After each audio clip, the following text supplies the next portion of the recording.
Hi friends, welcome to Dharani organic gardening. So ఈరోజు video ఏంటంటే మనం ఈ సమ్మర్లోని బెస్ట్ సీక్రెట్ ఫర్టిలైజర్ అండి ఇది.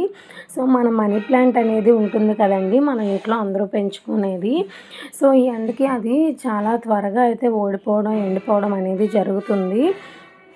సో దానికోసం అయితే ఈ చక్కటి ఫర్టిలైజర్ అండి. ఇది ఏంటి కాదండి, మనం డైలీ యూస్ చేస్తున్నది. మనం బియ్యం కడుగుతాం కదండి, దాని నుంచి వచ్చే వాటర్ని మనం వీటికి డైలీ వేస్తే చాలా గ్రీనరీగా పెరుగుతుంది. అండ్ ఎండిపోవడం, నెక్స్ట్ వాడిపోవడం అదేమీ ఉండదండి. ప్లీజ్ ట్రై చేయండి. ఇలాంటి ఇంట్రెస్టింగ్ వీడియోస్ కోసం అయితే నా ఛానల్ని సబ్స్క్రైబ్ చేసుకోండి. నెక్స్ట్ ఈ వీడియో మీకు నచ్చితే ప్లీజ్ లైక్ చేయండి. లైక్ చేయడం వల్ల ఈ వీడియో అనేది చాలామందికి రీచ్ అవుతుందండి. ప్లీజ్ ఒక్క లైక్ చేయండి. ప్లీజ్ ఒక్కటంటే ఒక్క లైక్ చేయండి. So thank you for watching. Please like, share, subscribe. Bye bye.